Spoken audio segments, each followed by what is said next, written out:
Ezra గ్రంథం 10వ అధ్యాయం 11వ వచనం నేను చదువుతాను. ఒక 3 మాటలు ఇందులో మీరు వ్రాయండి. కాబట్టి ఇప్పుడు మీ పితరుల యొక్క దేవుడైన యెహోవా ఎదుట మీ పాపమును ఒప్పుకొని ఆయన చిత్తానుసారముగా నడుచుకొనుటకు సిద్ధపడి దేశపు జనులను అన్య స్త్రీలను విసర్జించి మిమ్మును మీరు ప్రత్యేక పరుచుకొని ఉండుడి. సపరేట్. ఏ రేటు? రేట్లు బాగా తెలుసుగా మీకు. Separate. Today message title separate. సంవత్సరపు చివరి శుద్ధీకరణ. ఇక ముగింపులో 3 రోజులు ఉంటాయిలే, అవి చాలా అగ్నిగుణంలాగా ఉంటాయి. 11 నెలలు శుద్ధీకరణ కోడికల్లో చాలా సందేశాలు చెప్పాను. ఎజ్రా కూడా తన కెరీర్లో ఇవి చివరి మాటలుగా చెప్పారు. 10వ అధ్యాయము ముగింపు, ఆయన పలుకులు కూడా ముగింపు. చివరిగా చెప్పిన మాట ఏమిటంటే, అప్పటికే మందిరం కట్టబడింది, అందరూ ధర్మశాస్త్ర గ్రంథాన్ని విన్నారు, ప్రభు చేసిన మేలుల్ని గ్రహించారు. మీకు ఎక్కువగా నేను చెప్పాను కదా బైబిల్ స్టడీస్లో, ఇక ఈ మాట చెప్తున్నారు. కాబట్టి ఇప్పుడు ఈ స్థితికి మిమ్మల్ని తీసుకొచ్చారు దేవుడు. ఇప్పుడు మిమ్మల్ని మీరు ప్రత్యేకపరుచుకొనుడి. సపరేట్ కావాలి. మీరు జనవరి నెల నుండి ఇప్పటి వరకు దేనితో మీరు ఏకమయ్యారో వాటిని మీరు విసర్జించాలి. అక్కడ పైన 3 మాటలు, మేము ఈ పాపం చేశాము అనేది మీకు అర్థమై ఉంటే ఒప్పుకోండి, చేయకపోతే ఒప్పుకోవాల్సిన అవసరం లేదు. చేశాము అనేది గుర్తుకొస్తే ఇయర్ స్టార్టింగ్ నుండి ఎండింగ్ వరకు దాన్ని ఒప్పుకోండి. ఎక్కువగా పరీక్షించుకోండి. జనవరి నెలలో ఏమైనా చేశానా, ఫిబ్రవరి, March, April, May, June, July, August, September, November, October ఏదైనా చేసినట్లుగా అనిపిస్తే ఒప్పుకోండి. లేని వాటిని మరలా ఒప్పుకోవటానికి యాక్టింగ్ ఏం చేయాల్సిన అవసరం లేదు. 2,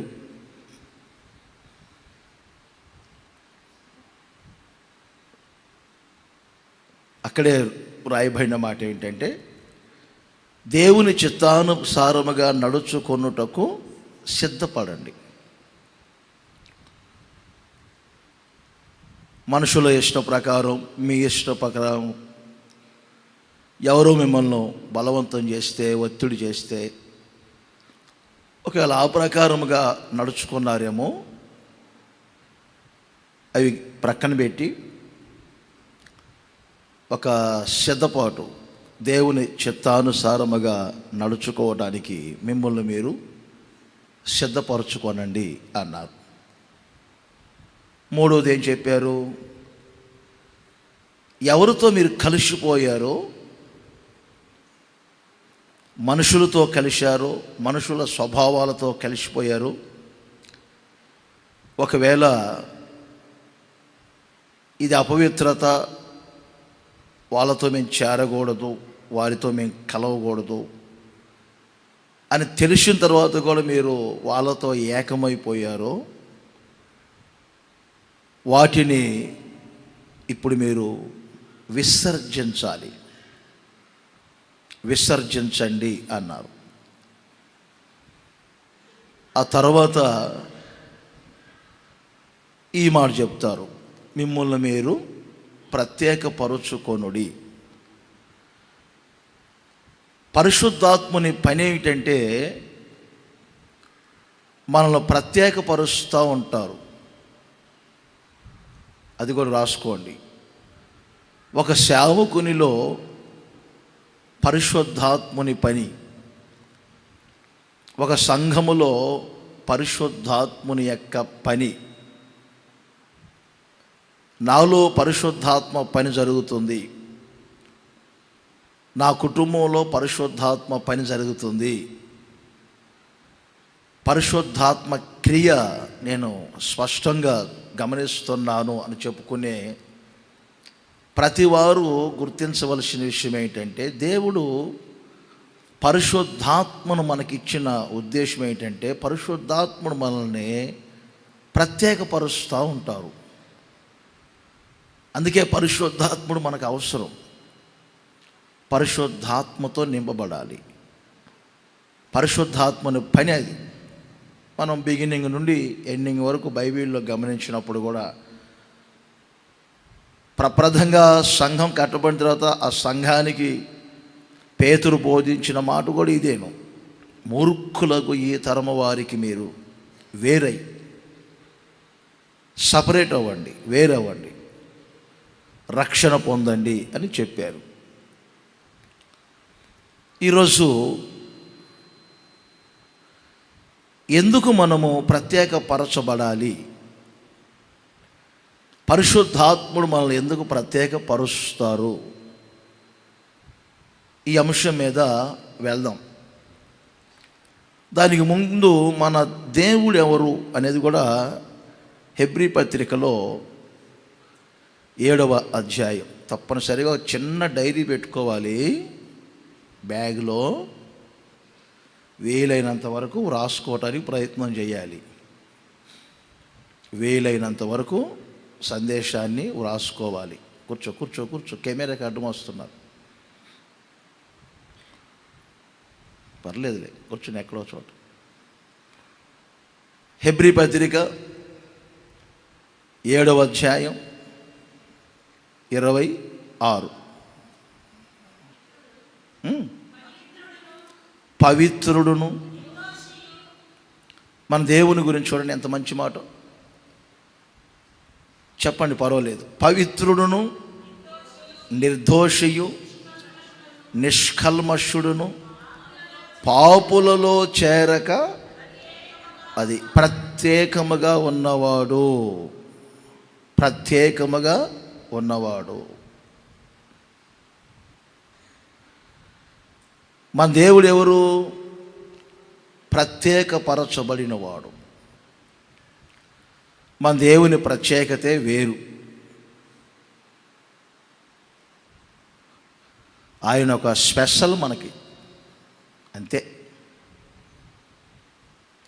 ఆయన మనకు ఒక స్పెషల్, ఆయన ప్రత్యేకతే వేరు.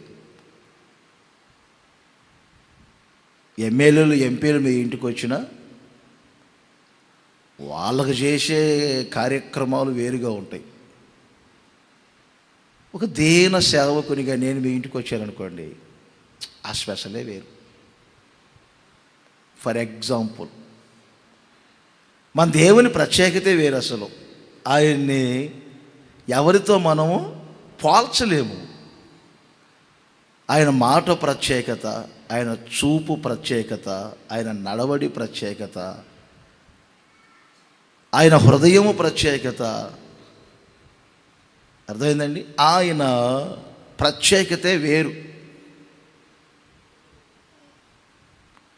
అందుకే కదా ఆయన వెంటబడింది షొలొమీతు ఊరికే, నా ప్రియుడు నా ప్రియుడు నా ప్రియుడు నా ప్రియుడు అని.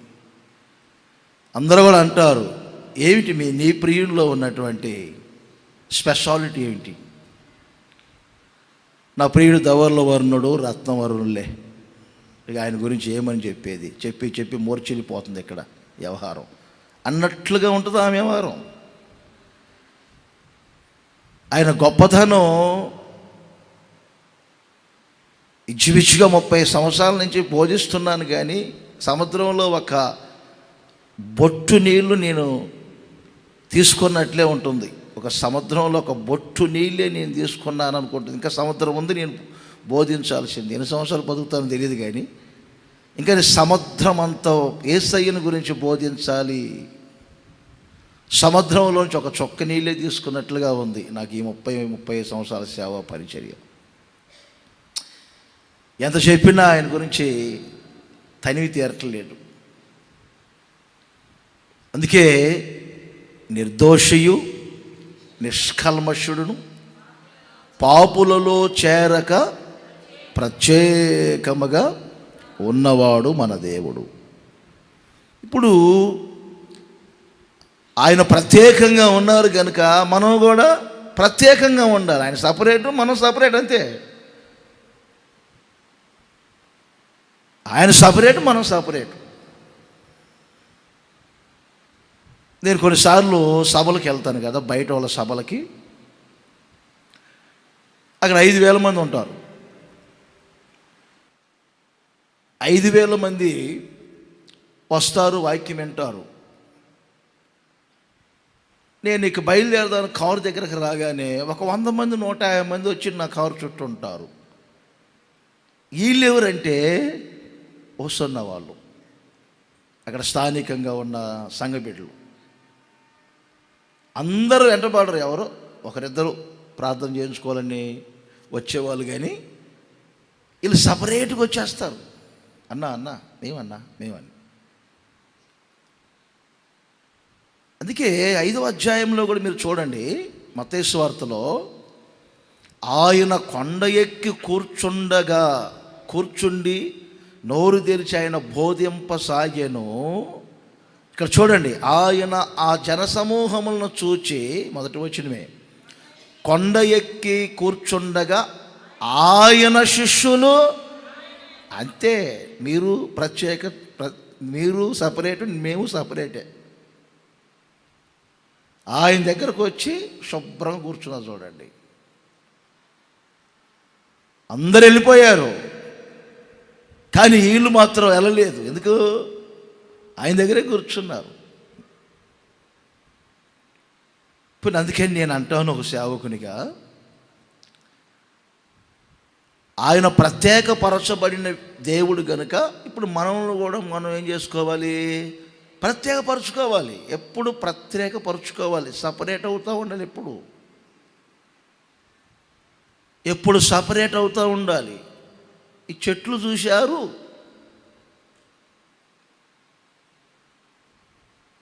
ఉండిలోనో, ఏమంటారు అట్లని, ఉండిలోనో కుండీలోనో లేదా ప్లాస్టిక్ కవర్లోనో 1 కేజీ మట్టి తీసుకొని వచ్చి మనం పాతుతాం. కేజీ. ఈ చెట్లు చూశారు, దాన్ని మనం ఒకవేళ 5-6 సంవత్సరాల తర్వాత పెరకాలనుకుంటే ఒక ట్రాక్టర్ మట్టి లేపిద్ది. దాని వేర్లు తీస్తూ ఉన్నప్పుడు ఒక ట్రాక్టర్ మట్టి, కనీసం ఒక ట్రాక్టర్ మట్టి అయినా వేళ్ళతో పాటు లేస్తుంది. మొన్న నేను బాగా గమనించా, ఆ షెడ్ని కొంచెం వెనక షెడ్ని కొద్దిగా పెంచుతున్నాను. ముందుకి రెడీమేడ్ షెడ్ వేశారు కదా, దానికి కొద్దిగా పెంచుతున్నప్పుడు అక్కడ చెట్టు గొడుగులాగా వస్తుంది కదా, ఆ చెట్టుకి 1/2 కేజీ మట్టి తీసుకొచ్చి పాతా నేను. అది ఇంత ఎత్తు అయింది. ఇప్పుడు దాన్ని తీద్దామని చూస్తే దాని వేర్లు ఎకరానికి వెళ్ళిపోయినాయి. మానవుని జీవితం కూడా అంతే, అల్లుకుపోతూ ఉంటుంది.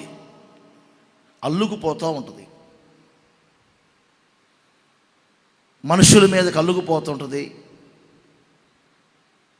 వస్తువుల మీదకి అల్లుకుపోతూ ఉంటుంది, కొన్ని స్వభావాలలోనికి అల్లుకుపోతూ ఉంటుంది మానవుని జీవితం. మనం ఎప్పుడు సింపుల్ క్యారియర్ చేయాలి. మోయలేని వ్రేళ్ళన్నీ ఎక్కడంటే అక్కడ పాతుకుపోయి అందులో ఇరుక్కుపోయి దాన్ని తీయాలంటే ఇప్పుడు మరలా ఒక జేసీపీని పిలిచి దాన్ని వేలుతో లాగి, ఇంకా చెప్పాలంటే సింపుల్గా ఏసన్న గారు అనేవారు, ఒరే ఆ సంఘానికి ఇతన్ని పంపించినప్పుడు నా దగ్గరకు తీసుకొని వచ్చాడు రా, ఒక సూట్ కేసు ఒక బ్యాగ్ తీసుకొని వచ్చాడు, ఆయన భార్య కూడా ఒక సూట్ కేసు బ్యాగ్ తీసుకొని వచ్చారు, 4 వస్తువులతో అక్కడికి వెళ్ళారు రా. ఓ 3-4 సంవత్సరాల తర్వాత వాళ్ళని ట్రాన్స్ఫర్ చేస్తుంటారా, వాళ్ళ సామాన్లన్నిటికంట టాటా ఏసీ కావాల్సి వచ్చిందంట. అల్లుకుపోతూ ఉంటుంది. అందుకని వాక్యం అంటుంది, మిమ్ములను మీరు ప్రత్యేక పరుచుకొనుడి. కొంచెం గమనించుదామా? యెహెజ్కేలు గ్రంథం 42వ అధ్యాయం 20వ వచనాన్ని కూడా చూద్దాం. 20వ వచనం, 4 తట్లు అతడు కొలిచెను, ప్రతిష్ఠితమైనటువంటి స్థలమును ప్రతిష్ఠితము కాని స్థలము నుండి ప్రత్యేక పరుచుకోవాలి. అది నోట్ చేసుకోండి. ప్రతిష్ఠిత స్థలమును ప్రతిష్ఠితము కాని స్థలము నుండి ప్రత్యేకపరుచుకోవాలి.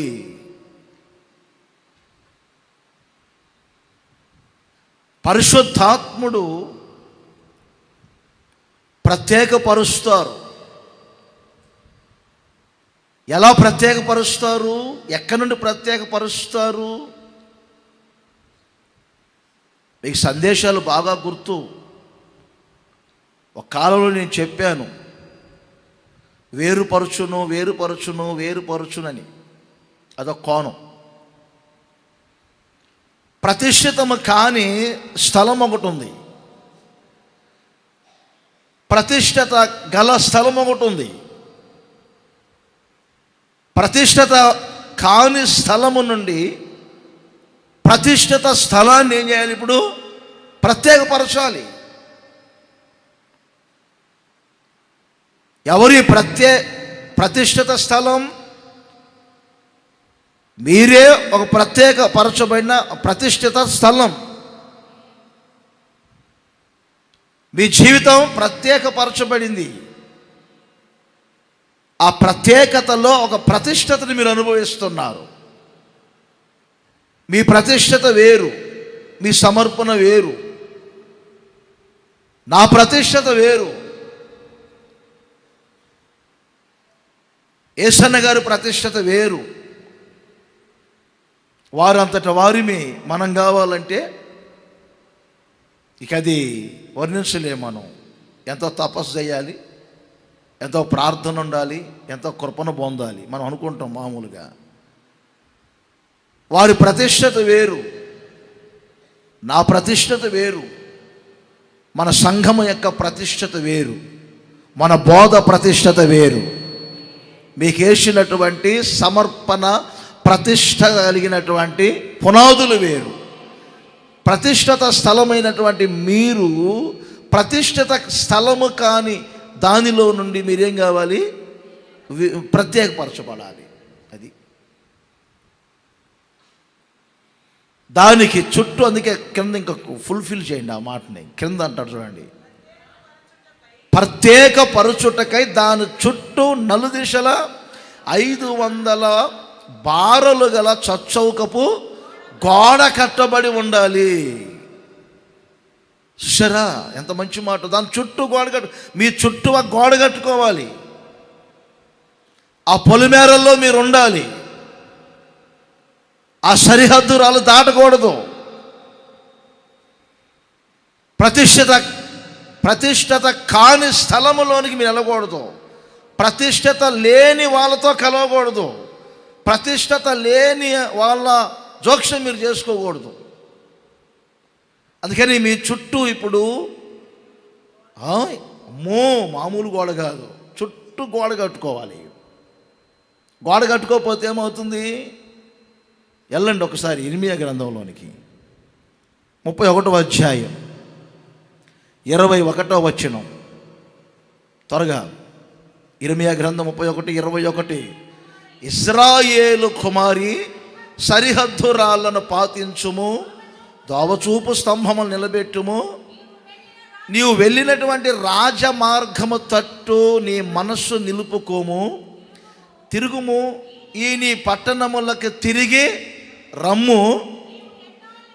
చూశారా, ఎన్నాళ్ళు జనవరి నుండి చూస్తున్నాను, అది దేవుడు అనే మాట. జనవరి నుండి చూస్తున్నా, ఫిబ్రవరి, మార్చి, ఏప్రిల్, మే, చెప్పండి కొంచెం అన్నీ నా ద్వారా చెప్పించబాకండి, ఎనర్జీ పాడైంది మరలా. మార్చి, April, May, June, July, August, September, October, November కూడా చూశారు.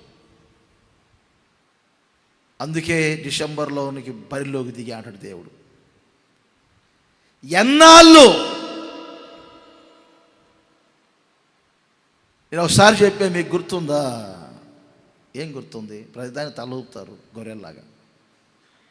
మ్యాటర్ చెప్పకుండా అంటే ఏం చెప్పాను? ఒకడు ఫిగలాల, ఒకడు కుందేలను కొనుక్కొని వెళ్ళాడంట. వెళ్తా ఉన్నప్పుడు ఒక చోట ఆగి, వాడికి ఒక అడ్డ ఉంటుంది అనమాట, టీ కాఫీ తాగే అడ్డ. అక్కడ ఆ కుందేలు బ్యాగ్ని అక్కడ పెట్టి సంచిని టీ తాగి వెళ్దాం అనుకుంటే ఆ హోటల్ ఒక మాయ చేశాడు. దానిలో నుంచి కుందేలుని తీసి పంది పిల్లని పెట్టాడు. ఇంటికి వెళ్ళేసరికి, ఏమే కుందేలు మాంసం ఈ ఆదివారం చేసుకుందామని తెచ్చాను, కాబట్టి కుందేలు మాంసం వండి పెట్టంటే సరే అని చెప్పి ఆమె సంచిలో చేయి పెట్టి బయటికి లాగేసరికి అది పంది పిల్ల.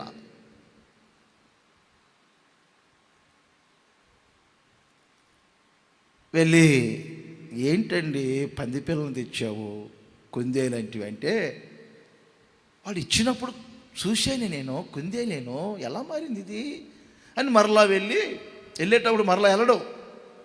చెప్పండి, కొంతమంది కొన్ని అడ్లు ఉంటాయి కదా, నేను ఇటు వెళ్తున్నానంటే నాకు కేరళ అడ్డ ఉంటుంది, కాఫీ తాగేది, అక్కడ ఆగుతా, తప్పకుండా కాఫీ తాగి వెళ్తాను అనమాట. ఈ అడ్డలు ఉంటాయి కదండి, మరలా అక్కడ కుందేలు సంచి పెట్టి మరలా ఒక టీ తాగి బయలు. ఈడేం చేశాడు, పంది పిల్లలు తీసి మరలా కుందేలు పిల్లి పెట్టాడు. అక్కడికి వెళ్ళి చూసేసరికి, ఏమయ్యా నేను అడిగింది కుందేలు, నువ్వు పంది పిల్లని పెట్టావు. లేదండి కుందేలుని పెట్టాను, చూడు. తీసి చూస్తే అది కుందేలు. వీడికి ఎక్కాడంటే ఒక మాట, కోపం వచ్చి ఈ కుందేలు పట్టుకొని, ఉంటేనేమో కుందేలుగా ఉండు, లేదా పంది పిల్లగా ఉండు. ఇక్కడికి వస్తేనేమో కుందేలు అవుతున్నావు, అక్కడికి వెళ్తేనేమో చెప్పండి పంది పిల్ల అవుతున్నావు. ఇలా మార్చు బాబు. ఉంటే ఇప్పుడు చెప్పండి, మందిరంలోనేమో కుందేలు అనండి, కుందేలు. మార్కెట్లోకి వెళ్తే, ఇంటికి వెళ్తే అదిగో. మీరు అనుకోపాకండి, నాకు నచ్చదు మీరు అనుకుంటే. అమ్మో మీరు అంత మాట్లాడారంటే నాకు గుండె పగిలిపోయింది. రేపు వాక్యం కూడా చెప్పలేను నేను. మీ మీద ఎంత ఆశ పెట్టుకున్నా నేను యేసయ్య స్థితిలో ఉండాలని ఆశ పెట్టుకున్నా, నేనున్న స్థితిలో మీరు ఉండాలని నేను ఆశ పెట్టుకున్నాను.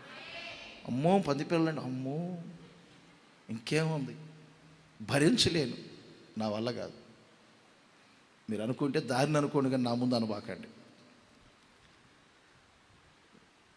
చూశారా, అందుకని ప్రతిష్ఠిత కాని స్థలములో నుండి ప్రతిష్ఠత గల స్థలాన్ని మీరు ఏం చేసుకోవాలి, వేరుపరుచుకోవాలి. ఇప్పుడు చెప్పండి గట్టిగా, హల్లెలూయా.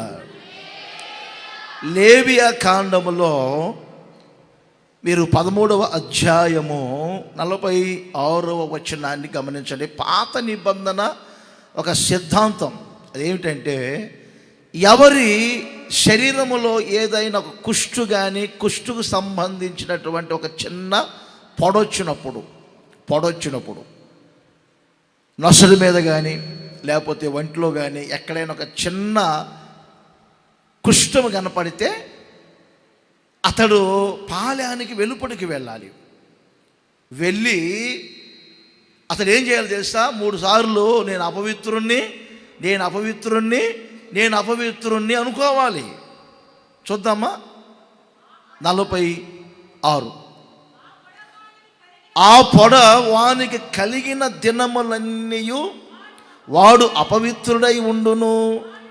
వాడు అపవిత్రుడు గనుక ప్రత్యేకముగా నివసించాలి. అంటే ప్రతిష్ఠిత స్థలములో కలవకూడదు, పరిశుద్ధులలో కలవకూడదు. అర్థమవుతుంది మీకు? అతడి యొక్క సమాజం వేరుగా ఉండాలి,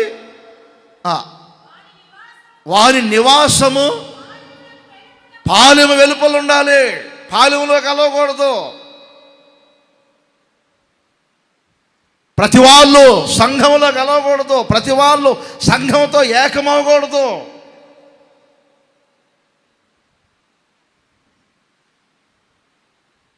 స్కూల్కి వెళ్ళేటప్పుడు, కాలేజీలకు వెళ్ళేటప్పుడు, బయలుదేరిన మొదలుకొని కాలేజీలు అడుగుపెట్టేంత వరకు సెల్ ఫోన్లో వ్యవహారాలు చేసుకుంటా, ప్రేమ వ్యవహారాలు చేసుకుంటా, రేపు వచ్చి మన బల్లారాధనలు అందరితో పాటు ఏకంగా అవటానికి ఇది మార్కెట్ యార్డ్ కాదు, సంఘం ఇది.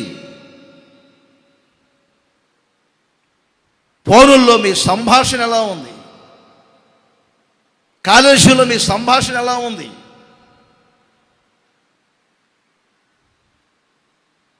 మీ విధానాలు ఎలా ఉన్నాయి?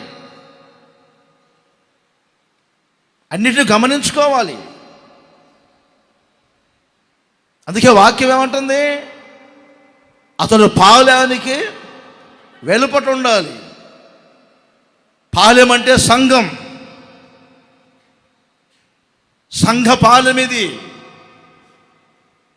మీ పాలెములో దేవుడు సంచరించును గనుక మీ పాలెము పరిశుద్ధముగా ఉండాలి.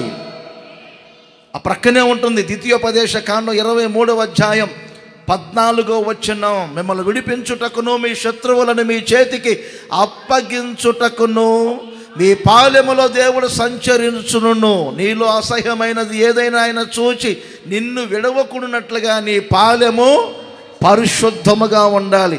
పరిశుద్ధమైనటువంటి ప్రతిష్ఠిత పాలెములో నుండి ఈ పొడగలిగిన వ్యక్తిని ఏం చేయాలి? సపరేట్ చేయాలి, అటు పక్కన పెట్టాలా.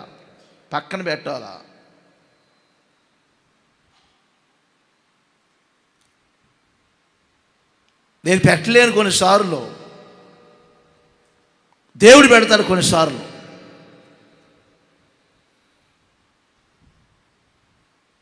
బహు జాగ్రత్తగా మెదిలే నెల ఈ నెల. మీరేదో తీవ్రంగా ఆలోచించాల్సిన అవసరం లేదు. మీరు ప్రతిష్టత గల స్థలం అంతే. మీ ప్రతిష్టత గల స్థలమును ప్రతిష్ఠిత కాని స్థలాన్ని రెండింటిని ఎలా కలిపేది నేను?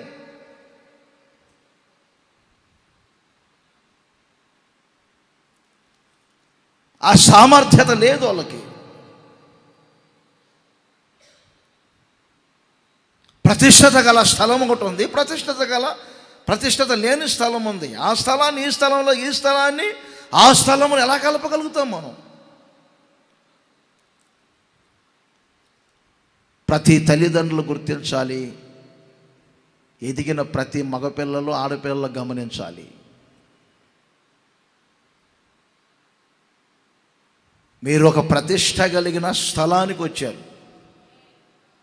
ప్రతిష్ట గల ఉపదేశాలు మీరు వింటున్నారు, ప్రతిష్ట గల సేవకుల దగ్గర నడిపించబడుతున్నారు, ప్రతిష్ట కలిగిన సంఘములో మీరున్నారు, పరిశుద్ధపరచబడినటువంటి పాలెములో మీరున్నారు. యేసు రక్తము చేత కడగబడిన పాలెమిది, వాక్యము చేత శుద్ధీకరించబడే పాలెమిది, పరిశుద్ధాత్మ చేత నింపబడుతున్న పాలెమిది. ఈ పాలెములో మీరు ఉన్నప్పుడు, ఈ పాలెములో ఈ ప్రతిష్ఠితులలో కలవాలి అంటే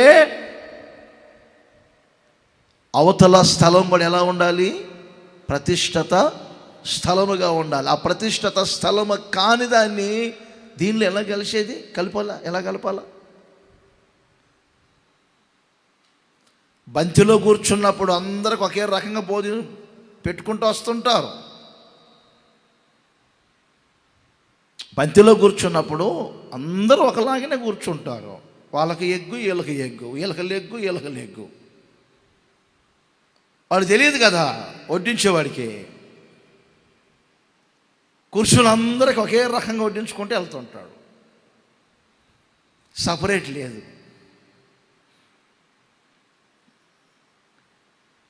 ప్రయోజనపరుచుకునే వాళ్ళు కొందరు ఉంటారు, నిష్ప్రయోజనపరుచుకునే వాళ్ళు కొందరు ఉంటారు. ఇలా చాలామంది చూడండి, ఇలా పొడ అనే ఒక చిన్న కార్యక్రమాలను బట్టి ఈ పానెంలో నుంచి వేరుపరచబడ్డారు. చూడండి, రాజుల 2వ గ్రంథం 15వ అధ్యాయం 5వ వచనం చూడండి. ఇక్కడ ఒక రాజు కనపడతాడు. రాజుల 2వ గ్రంథం 15:5. ఇక్కడ ఒక రాజు కనపడతాడు. చూడండి, యెహోవా ఈ రాజును మొత్తినందున అతడు మరణమగు వరకు కుష్ఠరోగి అయి ప్రత్యేకముగా ఒక నగరలో నివసించెను. చూశారా? ఎవరిలో నుంచి? ఏరైనా మీకు బాగా గమనించండి. ఈ ప్రతిష్ఠత గల వారిలో నుంచి ఇతడు ఏమైపోయారు? వేరైపోయాడు. ఇతడు ప్రతిష్ఠత లేనివాడు కనుక. భాష అర్థమవుతుంది మీకు? ప్రతిష్ఠత లేదు కనుక ప్రతిష్ఠత గలవారిలో నుంచి వీళ్ళు ఏమయ్యారు? వేరైపోయారు. దినవృత్తాంతముల 2వ గ్రంథం 26వ అధ్యాయం 27వ వచనంలో కూడా మనందరూ తెలిసినటువంటి ఒక ఆయన ఉన్నాడు. చూడండి, ఇక్కడ ఉజ్జియా 26:21. ఇక్కడ ఏమని రాయబడింది? ఇతనికి కూడా ఒక చిన్న పొడ వచ్చింది అమ్మా, అంతేగా? ఈయనకు కూడా ఒక చిన్న పొడ, పెద్దది కాదు, చిన్న పొడ. పెద్ద సమస్య కాదు కొంతమందికి, పాపం చిన్న సమస్య.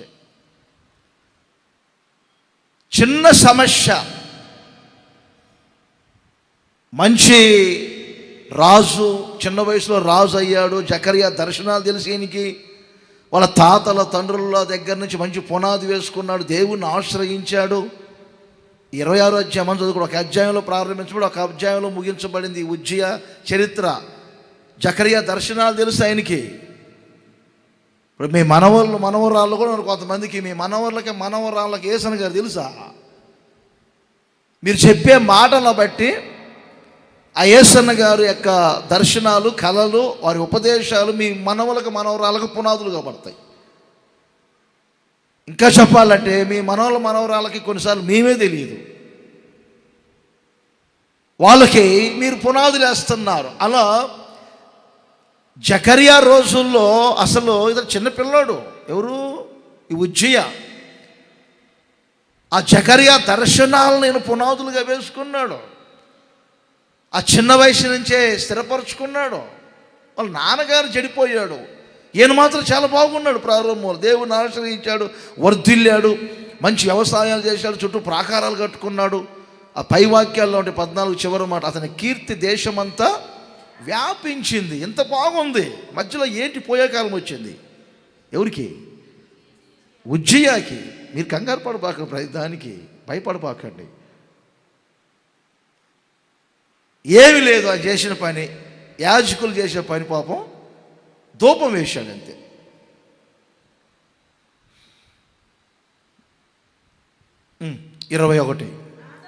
రాజైన ఉజ్జియా తన మరణ దినము వరకు కుష్ఠరోగి ఉండిను. కుష్ఠరోగి యెహోవా మందిరంలోనికి పోకుండా వీళ్ళలో నుంచి వేరైపోయాడు.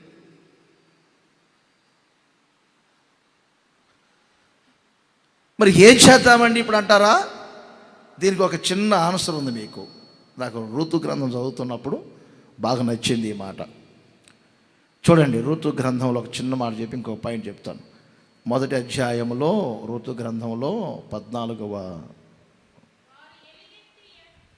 అదే కరెక్టే. వారు ఎలుగెత్తి ఏడవగా అయిపోయింది. హత్తుకొనెను. ఇట్లుండగా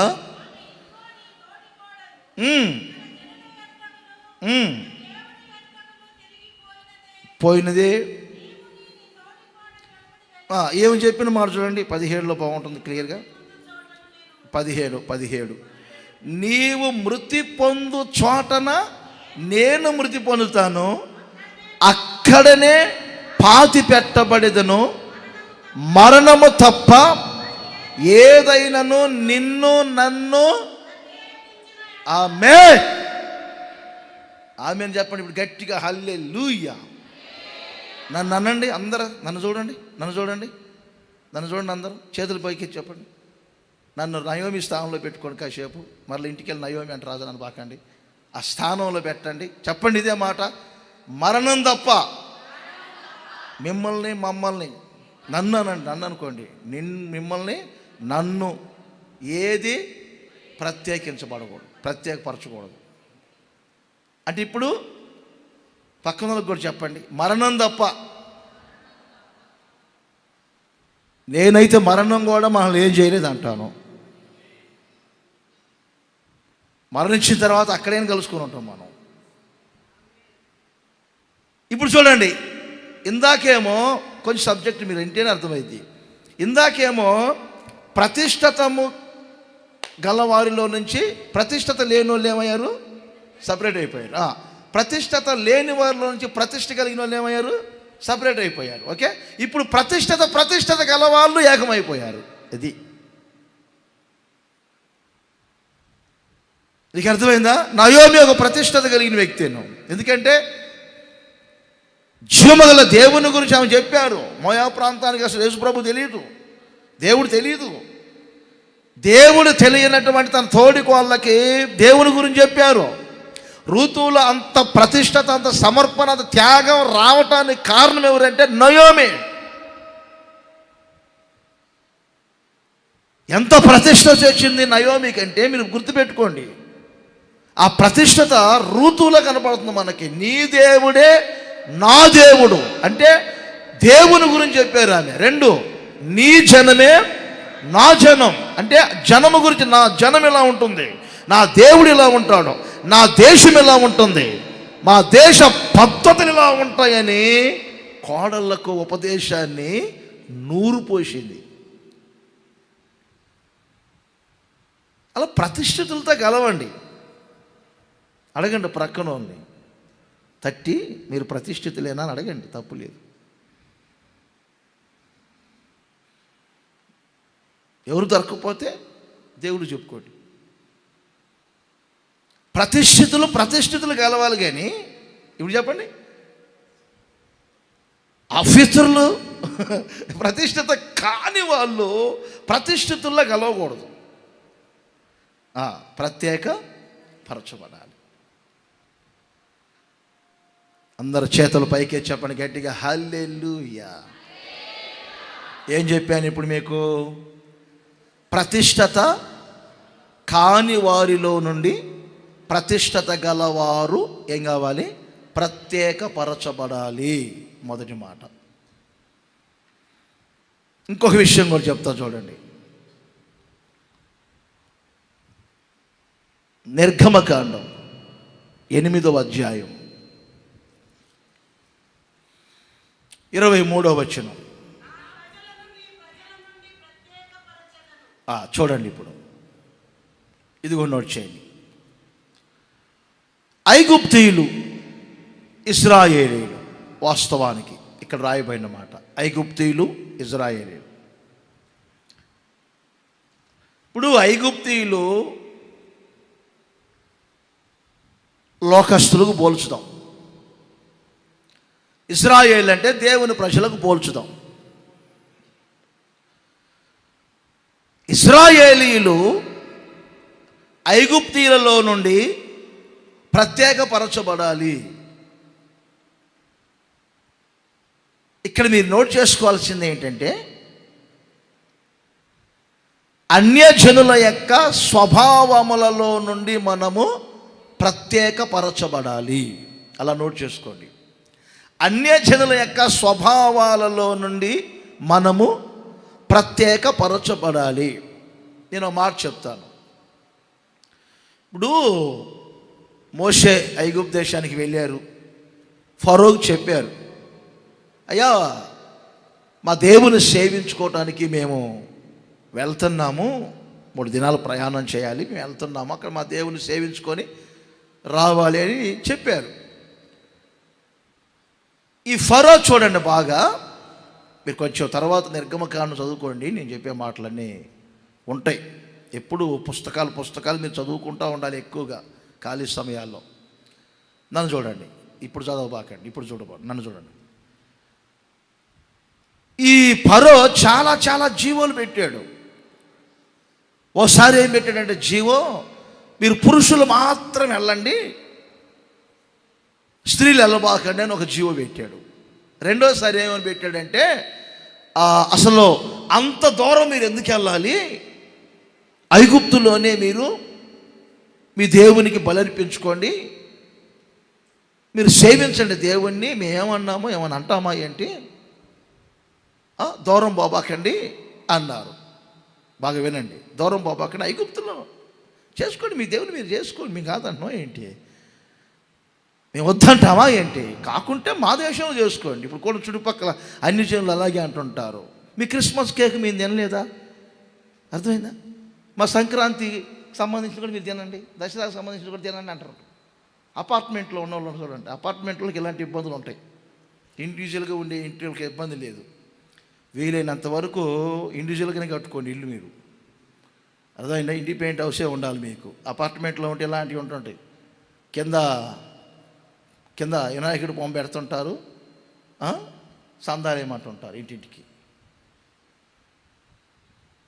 ఏమన్నారా లేదా, సందా మేము వేయకూడదంటేనేమో మీ క్రిస్మస్ మేము కేక్ తినలేదో, ఎవరు తినమన్నాడు, మనం నోట్లో పెట్టి నొక్కామా తినండి అని, వాళ్ళు బాగుందని తిన్నారు, అంతే కదా.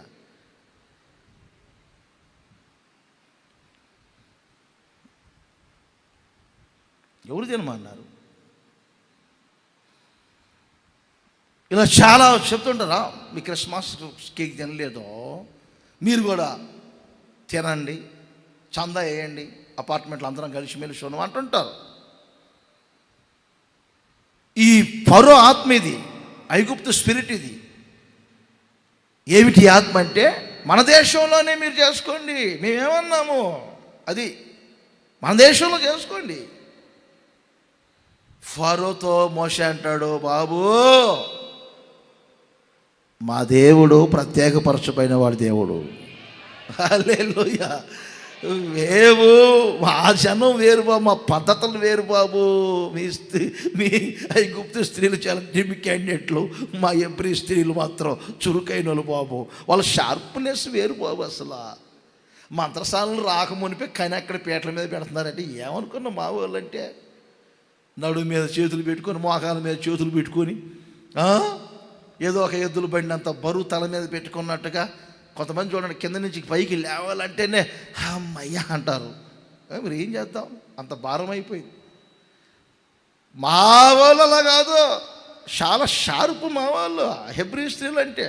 వాళ్ళు చూడండి మంత్రసాలను రాకముందు కని పక్కన పెడుతున్నారంటే, నాకు ఈ హెబ్రీ స్త్రీలను హెబ్రీ స్త్రీలని ఆలోచించినప్పుడు అంతా నాకు నైజీరియా వాళ్ళే కనపడతారు. నైజీరియా స్త్రీలు చాలా స్ట్రాంగ్ బాడీ, ఆడవాళ్ళని కిడ్నాప్ చేసిన చరిత్ర నైజీరియాలో లేదంట. కారణం ఏంటంటే, ఆడ మనిషే 3 మగవాళ్ళు కొట్టిద్దంట అక్కడ. అలాంటి వాళ్ళు 10 మంది తీసుకొచ్చి పెడితే బాగుంటుంది అనిపిస్తుంది నాకు ఒకసారి.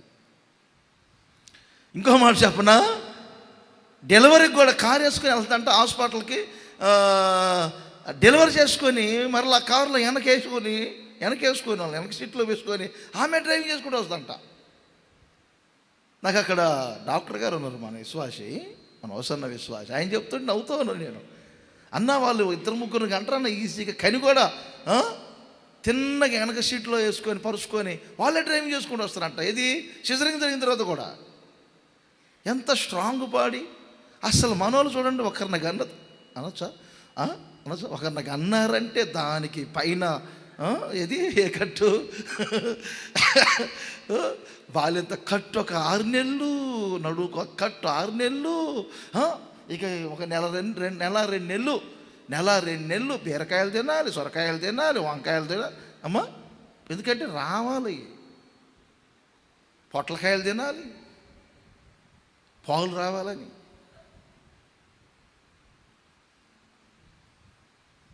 ఆ మధ్య ఎవరు నాకు పొట్లకాయ పెడితే ఏం పోయేలాగా, నేను బాగాలేదంటారా, నాకు పొట్లకాయ పెట్టావు,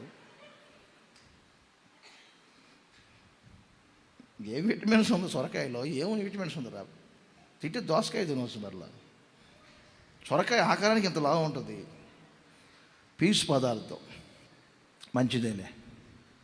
సరే, మనం ఎక్కడున్నాం ఇప్పుడు? ఇశ్రాయేలీయుల జనము యొక్క పద్ధతులు వేరు, ఐగుప్తు జనము యొక్క పద్ధతి వేరు. మీ కార్యక్రమాలు మాకు హేయం.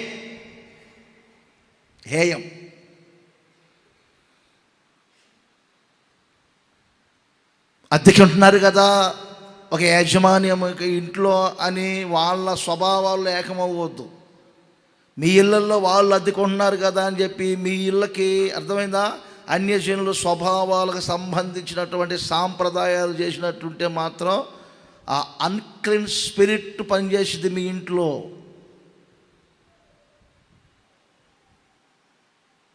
ప్రార్థనాపూర్వకంగా ప్రారంభించబడినటువంటి ఇల్లు, దానికి పసుపు కుంకాలు పెట్టి దానికి సంబంధించినటువంటి అద్దెస్తున్నారు అని చెప్పి అవసరం లేని వాళ్ళని పెట్టుకొని దాంట్లో అవసరం లేని ధూపాలు వేసి, అవసరం లేని పూజలు చేసి, అనవసరం లేని చేసి అంటే మాత్రం ఆ స్పిరిట్ వెంటాడుతూనే ఉంటుంది ఇంటిని. జాగ్రత్త పడండి. హేయం మాకు హేయం అంతే. మాకు మీకు కుదరదు పొంతు, మేము వెళ్ళిపోతాం అంతే, వెళ్ళిపోవాల్సిందే. నేను ఒక చిన్న మాట ఇక్కడ వివరిస్తాను, మీరు జాగ్రత్తగా వినండి. దైవజనుడైన పౌలు గారు కొరింథీయులకు రాసినటువంటి 2వ పత్రికలో 6వ అధ్యాయములో మీరు 17వ వచనాన్ని చూడండి. మరలా 13కు వద్దాం. 17వ వచనం ముందు చూడండి. ఏమని రాయబడింది? మీరు వారి మధ్య నుండి బయలు వెడలి ప్రత్యేకముగా ఉండుడి, అపవిత్రమైన దానిని ముట్టకుడని ప్రభువు చెప్పుచున్నాడు. అద్భుతమైనటువంటి మాట. ఇటు చూడండి, స్క్రీన్ వైపు చూడండి. బైబిల్ దొరకపోతే వెంటనే స్క్రీన్ వైపు చూడండి, ఇబ్బంది లేదు. మీరు వారి మధ్య నుండి బయలు వెడలి ప్రత్యేకముగా ఉండండి. సపరేట్ అవ్వండి, మీరు కొత్త నిబంధన సంఘానికి దైవజనుడైన పౌలు గారు చెప్తున్నారు, పాత నిబంధన విషయాన్ని ఒకటి తీసుకొని, ఒక రోజున ఇదే మాట యెషయా చెప్పాడు. ఆ యెషయా చెప్పినటువంటి మాటను ఇదిగో పౌలు గారు ఎత్తి చూపిస్తున్నారు. వారి మధ్య నుండి మీరు బయలు వెళ్ళండి, వారితో మీరు, మీతో వారు ఏకమైపోకూడదు.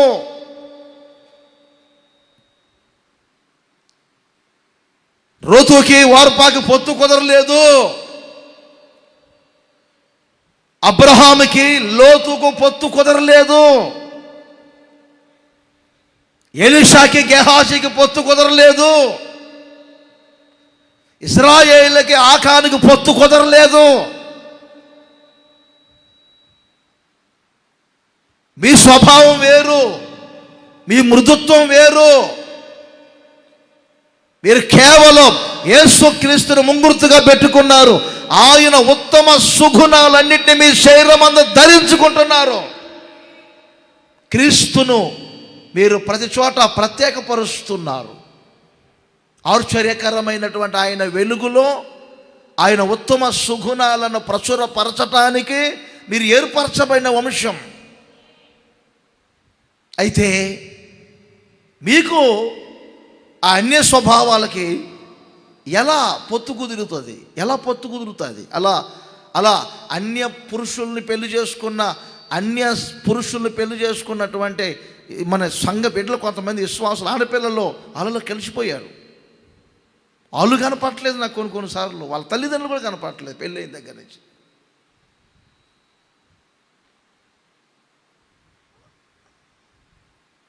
కారణం ఏంటంటే వాళ్ళ స్వభావాలు వీళ్ళ స్వభావాల మీద దాడి చేసినాయి.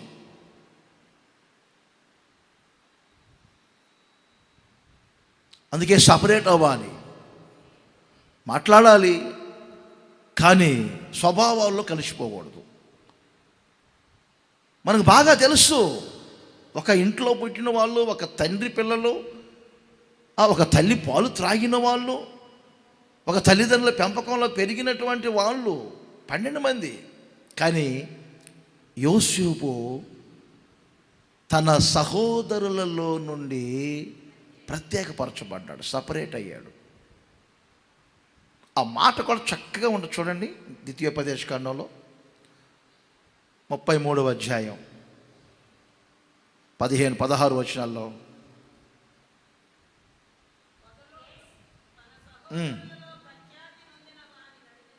చదవాలి. సంపూర్ణముగా ఫలించు భూమికి కలిగినటువంటి పదార్థముల వలన యెహోవా తన భూమిని దీవించు. చివరి మాట, తన సహోదరులలో నుండి ప్రఖ్యాతి నొందిన, అది కాండంలో వేరుపరచబడిన, వెంటనే 49, 26, 22 కాదు, 22 కాదు, 22 కాదు, 26,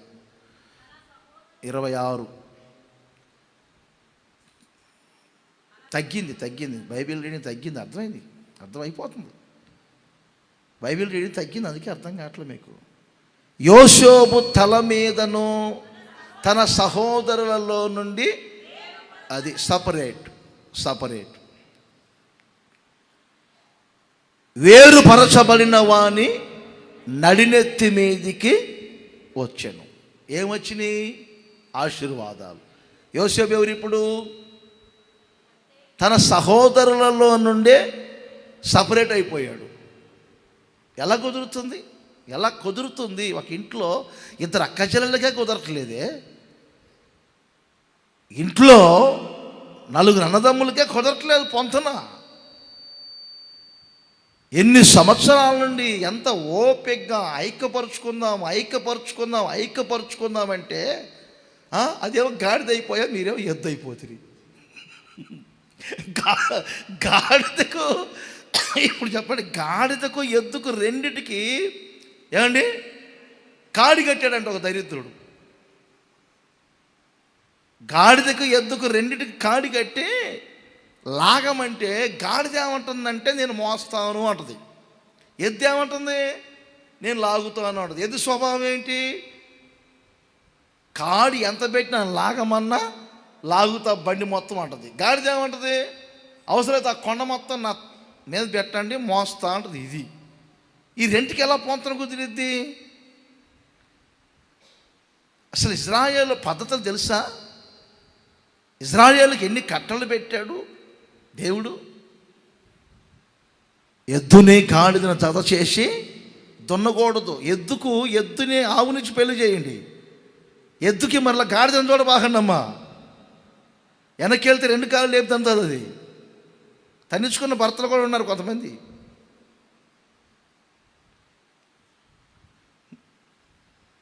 ఎందుకని గాడిది. ఇజ్రాయేలీలు పొలాల్లో కూడా ఇప్పటికి కూడా వాళ్ళు వేరు విత్తనాలు వేయరు. 1/2 ఎకరం వేసుకోవాలనుకుంటే జొన్న వేసుకుంటారు, 1/2 ఎకరం వేసుకోవాలనుకుంటే ఇంకోటి వేసుకుంటారు. కానీ మనోళ్ళు చూడండి, మనోళ్ళు వేరుశనగలు వేస్తారా? వేరుశనగలు అక్కడక్కడ ఏం చేస్తారు? వేరు విత్తనాలు వేస్తారు. కక్కురితి అనమాట. కానీ వాళ్ళు అలా వేయరు. ఏమేస్తారు? వేరు విత్తనాలు ఒక పొలంలో చల్లరు. వాళ్ళ పద్ధతులు వేరుగా ఉంటాయి. సరే, ఇప్పుడు 14 నుంచి వద్దామా? కొరింథీయులకు రాసిన 2వ పత్రిక 6:14 నుంచి వద్దాం. ఒకసారి ఆ లిస్ట్ చూడండి. ఒక్కొక్కటి నేను చెప్తాను, నోట్ చేసుకోండి. ఒకటి దుర్నీతి, రెండు చీకటి, అలా రాసుకోండి. ఒకటి దుర్నీతి పెట్టాలన్నా, ఇంకొకటి చీకటి, ఇంకొకటి బెలియాలు. బెలియాలు విలువ లేనిది అని అర్థం. బెలియాలు అంటే విలువ లేనిది, చెడ్డది అని అర్థం. సాతాను గుణం అది. తర్వాత అవిశ్వాసి, ఐదవది విగ్రహాలు. ఇప్పుడు చెప్పండి, నీతి దుర్నీతిలో కలవకూడదు. మీ స్వభావం నీతి గల స్వభావం, మీ నీతి గల స్వభావం దుర్నీతి గల స్వభావంలో కలవకూడదు. తర్వాత మీరు వెలుగు, చీకట్లో కలవకూడదు. తర్వాత మీరు క్రీస్తుకు సంబంధించిన వాళ్ళు. బెలియాలు అంటే సాతానుకు సంబంధించిన దానిలో చేరకూడదు. విలువ లేని దాంట్లో కలవకూడదు మీరు. చెడ్డ దాంట్లో కలవకూడదు మీరు. విలువ లేని చోట ఎక్కువసేపు మీరు అక్కడ నిలబడకూడదు. అసలు విలువ ఇవ్వని జనం దగ్గర విలువను కాపాడుకోవాలి. ఇది వ్యర్థం అనుకునే చోట మీరు ఆ టైం పాస్ కూడా చేయకూడదు. ఒక 10 నిమిషాలు కూర్చున్నప్పుడు అక్కడ విలువ ఉంటే నేను కూర్చుంటా 10 నిమిషాలు, లేదంటే 7 నిమిషాల్లో ముగించుకొని వస్తా. అక్కడ విలువ లేని చోట ఎక్కువ మనం కోరుకోకూడదు. విలువ ఇవ్వనటువంటి వ్యక్తుల దగ్గర కూడా నాకు విలువ ఇవ్వండి, నాకు విలువ ఇవ్వండి అని అనకూడదు. మనకి విలువ ఇచ్చే వాళ్ళు 10 మంది ఉన్నా చాలు. ప్రపంచం అంతా మనకు విలువ ఇవ్వాల్సిన అవసరం లేదు. మన ప్రభు అయిన యేసుక్రీస్తుకు ఎంత విలువ ఇచ్చింది సమాజం? మీరు చెప్పండి, ఒక్క మాట చెప్పండి. యేసు ప్రభుని అర్థం చేసుకునే ఎంతమంది? అందరు శత్రువులే కదా యేసు ప్రభుకి ఆ రోజు. అందరు శత్రువులే యేసు ప్రభువుని. ఆయన అర్థం చేసుకున్న వాళ్ళు ఎవరు? ఊర్లోకి రావద్దని వెలివేశారు. పరిసయ్యులు, సద్దుకయ్యులు, ప్రధాన యాజకులు, అన్యజనులు యేసు ప్రభువుని అర్థం చేసుకోలేదు. అందుకే సమాజంలో ఉండటానికి ఎప్పుడు యేసు ప్రభు ఇష్టపడలేదు. అంత యెరూషలేం పట్టణం ఒక రోజు కూడా బస చేయలేదు. ఆయనకి స్థానం లేదు అసలు అక్కడ. అందరినీ ఆంతర్యాలను ఎరిగాడు కనుక ఆయన వాళ్ళలో కలవలేదు, వారిని కూడా ఏనులోనికి చేర్చుకోలేదు. ఇప్పుడు కదా యేసు ప్రభుని ప్రపంచమని తెలుసుకొని నమ్ముతుంది. ఆ రోజుల్లో ఎవరు యేసు ప్రభుని అందరూ అపార్థం చేసుకొని ఆ అన్యజనులు. అర్థమైందండి? ఆ దయ్యాల చేత పీడించబడినటువంటి సొంకరులు, పాపులు, వాళ్ళు యేసు ప్రభు దగ్గరికి వచ్చారు. కానీ పాళ్ళలో ఒక అర్థం చేసుకుందా యేసు ప్రభు? ఆయన విలువ తెలిసిందా? అలా ప్రపంచమంతా మనకు ఫరుగా ఉండాలి, మనకు విలువ ఇవ్వాలనుకోవటం మన పిచ్చి పొరపాటు, అనవసరం. ఎవరిన చోట కూడా మనం ఎక్కువసేపు ఉండాల్సిన అవసరం లేదు. వాళ్ళ మరలు నాకు ఇవ్వండి, నాకు ఇవ్వండి, నేను ఎవరిని అనుకున్నాను అనకూడదు. మనకు విలువ ఇచ్చేవాళ్ళు 10 మంది ఉన్నా చాలు. నా వర్షన్ అది. మీ వర్షన్ ఏంటో మీరు ఆలోచన చేసుకోండి. మీ వర్షన్ని బాగుందంటే నా వర్షన్లోకి రండి. బైబిల్ పరంగా చెప్తున్నా. ఊరికి ఆ తోడుకోళ్ళతో గొడవ, అక్కడే నష్టపెట్టుకుంటా, అక్కడే రోతలో ఉండి, అక్కడే కంపులో ఉండి, ఆమె గిన్నె తీసుకొని బయటకు వస్తుంది, ఏమి గిన్నె తీసుకొని బయటకు వచ్చింది, ఏమి నీళ్ళు ఆ ఇంటి మీద జమ్మిద్ది, ఏమి నీళ్ళు ఏమింటి మీద జమ్మిద్ది, ఈ రోతల్లో తిట్టుకోవటం ఏంటి బ్రతుకు? ఇది నాశనంగాను. ఈ కోడి బాగా ఈ మధ్య దీనికి ఇది సోకి ఎక్కువైంది, కట్టిద్ది ఏ చర్యని కట్టిద్ది అని కోడిని తిడుతుంది ఈమె. ఆమెమో ఈ ఇంటి మీద కుక్కను పెట్టి తిడుతుంది. ఎంతకాలం ఈ రోత?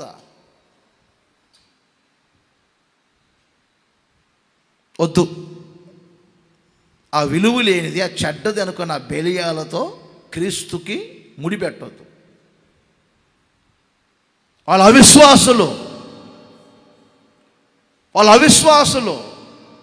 రోగం వచ్చింది, వెంటనే కింస అంటారు, సంఘమిత్ర అంటారు. మీరు అలా కాదు, మోకరించి ప్రార్థన చేసుకుంటారు. కాసేపు ప్రభువులో కనిపెడదాం, ఎవరు పొరపాటు జరిగినాయా యాకోబు చెప్పినట్లుగా ప్రార్థన చేసుకుందాం, పాపాలు ఒప్పుకుందాం.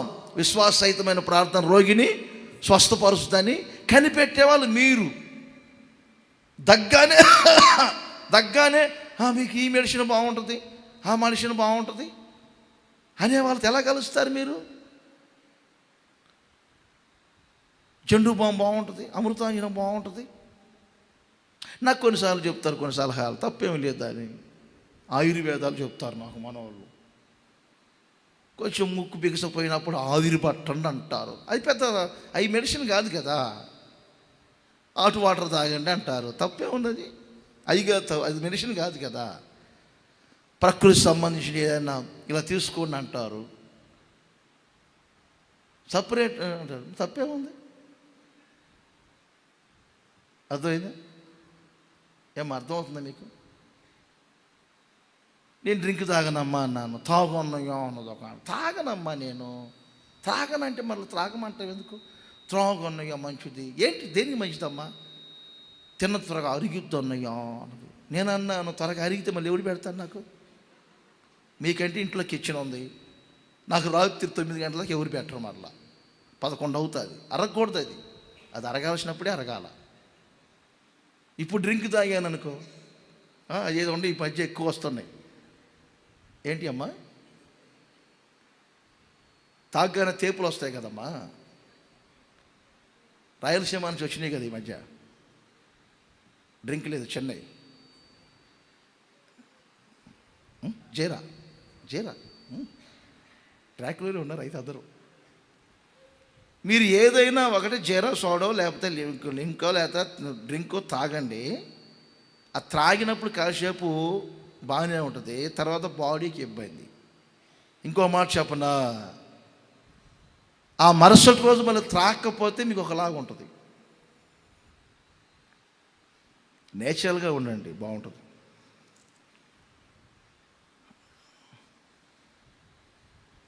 ఏం చేశాం? ఎన్ని విషయాలు చెప్పాను ఇప్పటికీ? ప్రతిష్ఠితము కాని దానిలో నుండి ప్రతిష్ఠితమైన స్థలమును మనం ఏం చేయాలి? ప్రత్యేకపరచాలి. మొదటి మాట. రెండో మాట ఇప్పుడు ఏం చెప్పాను? అన్యజనుల స్వభావాలలో నుంచి మనం ఇప్పుడు ఏం కావాలి? ప్రత్యేకింపడాలి. అది దుర్నీతితో మనం కలవకూడదు. తర్వాత చీకటితో మనం కలవకూడదు. తర్వాత బెలియాలతో మనం కలవకూడదు. తర్వాత అవిశ్వాసులతో మనం కలవకూడదు. విగ్రహాలతో మనము కలవకూడదు. బైబిల్కి సంబంధించిన విగ్రహాలు వేరుగా ఉంటాయి. మీ విగ్రహముల వలన మీకు కలిగిన అపవిత్రత అంతా అనే పదం ఉపయోగించారు. మూర్ఖత అగపరచటం విగ్రహం. దేవుని కంటే ఎక్కువగా ప్రేమించటం ఎవరినైనా దేన్నైనా విగ్రహం. దానికి సంబంధించిన వర్షం ఇంతకుముందు మీకు చెప్పాను నేను, అందుకని దాన్ని దాటేద్దాం. అపోస్తుల కార్యములు 13వ అధ్యాయంలో ఒక అమూల్యమైన మాటను చూద్దాం. ఎందుకు దేవుడు మనల్ని పరిశుద్ధాత్మ చేత ప్రత్యేకపరుస్తున్నారు, ఇది ఈరోజు చెప్తున్నా మీకు ఒక అంశం. ఎందుకు దేవుడు ప్రత్యేకపరుస్తున్నారు? థర్డ్ వన్, అపోస్తుల కార్యములు 13వ అధ్యాయం 2వ వచనం చూద్దాం. వారు ప్రభువును సేవించుచు ఉపవాసము చేయుచుండగా పరిశుద్ధాత్మ నేను బర్నబాను సౌలును పిలిచిన పని కొరకు వారిని నాకు ప్రత్యేకపరచుడని వారితో చెప్పెను.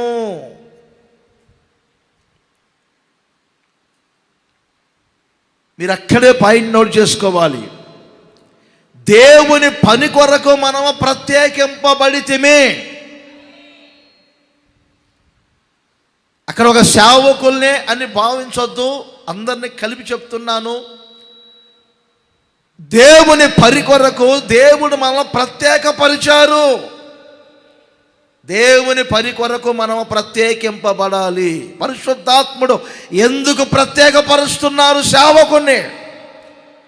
పరిశుద్ధాత్ముడు ఎందుకు ప్రత్యేకపరుస్తున్నారు సంఘాన్ని పరిశుద్ధాత్ముడు ప్రత్యేక పరుచుటలో అర్థమేమిటి అది తెలియాలి. వాళ్ళు ఉపవాసం ఉండి ప్రార్థన చేస్తున్నారు, ప్రభువుని సేవిస్తున్నారు. ఆదిమ సంఘమంతా ఆ ఉపవాస ప్రార్థనలో ప్రభువుని సేవిస్తూ ఉన్నప్పుడు పరిశుద్ధాత్ముడు కొందరి మీదకి దిగి వచ్చారు. ప్రవక్తలు ప్రవచనం చెప్తా ఉన్నారు. ఏమని ప్రవచనం చెప్తున్నారు?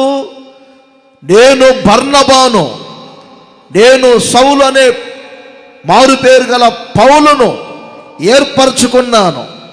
నేను నా దేవుని పని కొరకు వాళ్ళని నేను ప్రత్యేకపరుస్తున్నాను.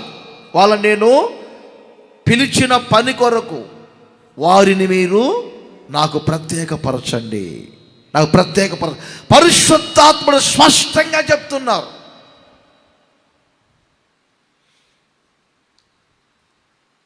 దేవుని పని కొరకే మనం ప్రత్యేకింపబడితిమి. నేను చేసే పని ఒకటి ఉంది, మీరు చేసే పని ఒకటి ఉంది. మనమందరం దేవుని పని కొరకే ప్రత్యేకింపబడ్డాం. ఇది ఈ రోజుది కాదు. మీరు అనుకుంటారేమో అన్ఎక్స్పెక్టెడ్గా ఇప్పుడు నేను ఏదో ప్రభువుని నమ్ముకున్నాను వస్తున్నానని. గలతీ పత్రికలో 1వ అధ్యాయము పౌలు గారి గురించి కొంచెం మనం ఆలోచన చేస్తే 15వ వచనములో వ్రాయబడిన చూడండి. ఎప్పుడు దేవుడు ఈ పని ప్రారంభించారో, తల్లి గర్భమునందు పడినది మొదలుకొని నన్ను ప్రత్యేకపరిచాడు. ఒక కాలం వచ్చింది, ఆ కాలములో ఆయన కృపచేత నన్ను పిలిచాడు. అన్యజనులలో ఆయన కుమారుని ప్రకటింపవలనని ఆయన నన్ను ప్రత్యేకపరిచాడు. దేవునికి మహిమ కలుగునగాక. చెప్పండి అందరు గట్టిగా హల్లెలూయా. మీరేదో అన్ఎక్స్పెక్టెడ్గా వచ్చిన వాళ్ళు కాదు. నేను ఈ మాట ఎప్పుడో నిర్ణయించుకున్నాను. ఎక్కడ పుట్టాము, ఎక్కడ పెరిగాము, ఏంటి పరిచర్య ఆలోచన చేస్తూ ఉండేవాడిని. మా కుటుంబంలో లేకపోతే మా బంధుమిత్రుల్లో మా రక్త సంబంధులు చేశారా, లేకపోతే ఆ వారసత్వం ఏమైనా వచ్చిందా, లేదే. ఎక్కడో ఒక అల్పుడుగా పుట్టాను, అనామకుడిగా జీవించాను. మరి అలాంటిది దేవుడు నన్ను ప్రత్యేకపరుచుకున్నారంటే దాని అర్థం ఏమిటి? ఇది ఈనాటి బంధం కాదు. తల్లి గర్భములో పడినది మొదలుకొని ఆయన ప్రత్యేకపరుచుకుంటూ వస్తున్నారు. కొన్నిసార్లు మీరు మీ పిల్లలు కూడా సౌలులాగా హింసకులుగా, దోషకులుగా, తర్వాత హానికరులుగా ఉంటే పిల్లల్ని మీరు వెంటనే వాళ్ళ తృణీకరించబాకండి. నాకు ఆ కొండ మీద ఉన్న అక్క తెలుసు బాగా, ఈ దెబోరాక్ కొండ మీద ప్రప్రదంగా నా కొండ ఎక్కింది ఆ కొరకే. అది చిన్న బాబు, ఒక కొడుకుండేవాడు, కొంచెం చిన్నప్పుడు పెట్టకుండా ఉండేవాడు. చాలా విసుగుపడేది. ఆ మాటలు చెప్తున్నప్పుడు వేరు కనుకోబాకండి, మీరు కూడా మరలా అడగబాకండి. నేను కూడా ఒకసారి భలే బాధపడేవాడిని. ఒక కుమారుడు ఇలా ఉండాలి ఏంటి అనుకునేవాడిని, బాధపడేవాడిని. కానీ నాకు ఆ దెబోరాక మాటలు బాగా తెలుసు. అన్న నేను చిన్నప్పటి నుంచి వసన్న అని పేరు పెట్టానన్నా, మంచిగా ఉండాలన్నా, అదన్నా ఇదన్నా బాగుండన్నా అని చెప్తే కాలం గడుచుకుంటూ వచ్చింది. ఇప్పుడు నేను చూస్తే ఒక స్టాండర్డ్ అయిపోయాడు. మ్యారేజ్ చేశాను, చక్కగా కుటుంబం, చక్కగా జాబ్ చేసుకుంటున్నాడు, చక్కగా కారు కొన్నారు. ఒక స్థాయికి వస్తుంటే ఓహో దైవ సంకల్పాలు ఇలా ఉంటాయి, నిలబెట్టుకోవాలి వాళ్ళ జీవితాల్లో. వాళ్ళు కుటుంబ సమేతంగా ఇప్పుడు మందిరానికి వస్తూ ఉంటే ఎంత ఆనందంగా ఉంటుంది. ఇలా ఊరికే ఫర్ ఎగ్జాంపుల్ చెప్పాను, చాలా కుటుంబాలు ఉన్నాయి. ఇలా నిలబెట్టుకోవాలా. ఈ దైవ సంకల్పం. తల్లి గర్భములో రూపింపబడినది మొదలుకొని దేవుడు ఎరిగి తల్లి గర్భములో నుండే ప్రత్యేకపరిచాడు. ఇప్పుడు రిబ్కాతో కూడా దేవుడు ఇదే చెప్పారు కదా, నీ కడుపులో నుండి 2 జనపదములు ప్రత్యేకంగా వస్తాయమ్మా, ఒకదానికి ఒకటి భిన్నంగా ఉంటాయి. తల్లి గర్భములోనే చూశారా, యాకోబు జనసమూహమును ఏశావు జనసమూహమును దేవుడు ప్రత్యేకపరుచుకుంటూ వచ్చాడు. ఇది ఈనాటిది కాదు, ఏనాటితో. మరి దేవుని పని కొరకు మీరు పిలువబడ్డారు, దేవుని పని కొరకే మీరు ప్రత్యేకింపబడ్డారు. ఆ సంగతి తెలియాలి. స్వార్థ ప్రకటించడానికి, యాజకత్వం చేయటానికి, మీకు ఈ పరిచర్యలు బోధించడానికి నేను ప్రత్యేకింపబడ్డాను. మరి మీరు ప్రపంచంలో ఎంతమంది లేరు, మిమ్మల్ని ఎందుకు ప్రత్యేకపరిచాడు దేవుడు? పాత నిబంధనలో యెషయా ప్రవచన గ్రంథం 52:11 శావోపకరణములు అనే పదాన్ని ఉపయోగించారు. ఏమని చెప్పారు చివరి మాట? యెహోవా శావోపకరణములను మోయువారులారా మిమ్మును మీరు పవిత్రపరుచుకొనుడి. మిమ్మును మీరు ప్రత్యేకపరుచుకోనండి, పవిత్రపరుచుకోనండి. ఏంటి? యెహోవా శావోపకరణములను మోయువారులారా, యెహోవా శావోపకరణములను మోయువారులారా. అన్న చూడాలి, బాగా చూడాలి, బాగా చూడాలి, ఇటు చూడాలి. నేను యెహోవా శావోపకరణములను మోసే దైవజనుడిని. ఉదాహరణ చెప్తున్నాం. పాత నిబంధనలో యెహోవా శావోపకరణాలు ఏమున్నాయి? ఆవరణంలో ఉండే ఉపకరణాలు ఉంటాయి, పరిశుద్ధ స్థలంలో ఉండే ఉపకరణాలు ఉంటాయి, అతి పరిశుద్ధ స్థలంలో ఉండే ఉపకరణాలు ఉంటాయి. పెద్ద ఉపకరణాలు మనకు 6 కనపడతాయి. బలిపీఠం కనపడుతుంది, గంగాళం కనపడుతుంది, లోపలికి వెళ్తే దీపవృక్షం, ధూపవేదిక, రొట్టెల బల్ల, ఆ లోపలికి వెళ్తే నిబంధన మందస్సం. ఇవన్నీ శావోపకరణములు. మాంసానికి సంబంధించిన ఉపకరణాలు చిన్నవి ఉంటాయి. తర్వాత దీపవృక్షానికి సంబంధించిన చిన్న ఉపకరణాలు కొన్ని ఉంటాయి. ఇవన్నీ మోషే యాజకులు ఉదాహరణ చెప్తున్నా. శావోపకరణాలు. ఇప్పుడు ఏం చేద్దాము? ఆ నిబంధన మాంసం ఎత్తుకొని తిరగమంటారు నన్ను. అదే మోడల్లో చేశాడు. ఆ ఫుల్ పీటు నిబంధన ధూపవేదిక మోడల్లో చేశాను. అది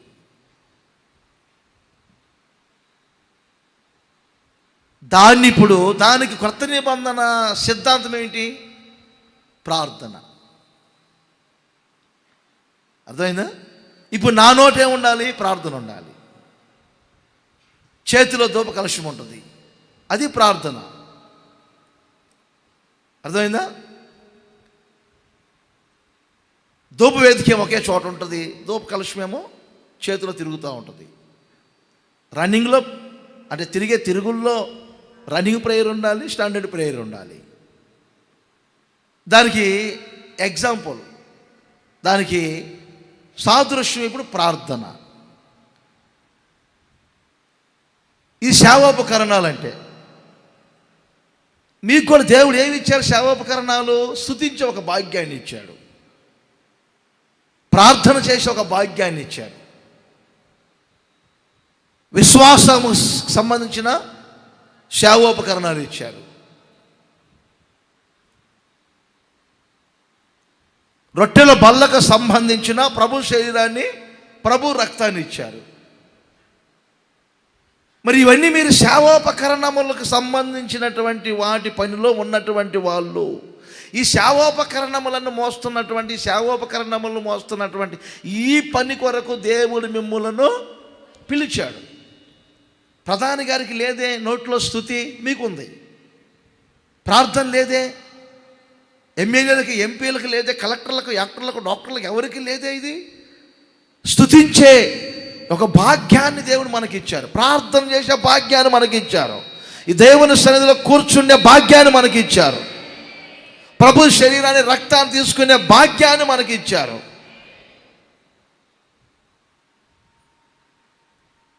ఏదో ఒక పని మనకు ఊరికి ఇచ్చాడు దేవుడు.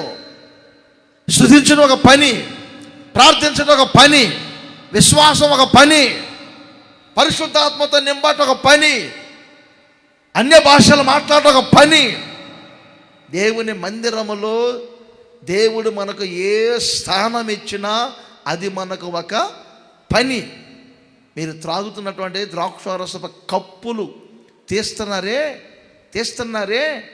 ఆ కప్పులు తీసే వాళ్ళు కూడా ఇప్పుడు ఎలా ఉండాలి? దేవుని పని కొరకు ఏర్పరచబడ్డారు.